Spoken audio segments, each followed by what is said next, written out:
Туугандар, ассаламу алейкум, урматтуу мал чарба көрөрмандары, саламатсыздарбы? Охо, достор, мына желинди көрдүңүздөрбү? Музоолуу сатылат, туугандар. 27 литр сүтү бар. Ушул 3-чү туу торпогу, туугандар, бою 1,40. Ээсине чалыңыздар, Бектур деген инибиздин ую экен. Дагы уйлар бар дейт. Бүгүн 16 май 2025 жыл.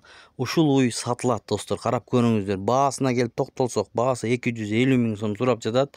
Уйдун бою дагы бийик экен, швец уй экен, туугандар. Доставкалары сөзсүз болот, андан маселе жок, туугандар. Чалып байланышып, мынакей эркек торпогу менен ээсине чалыңыздар, туугандар. Алам деген бир тууган болсо.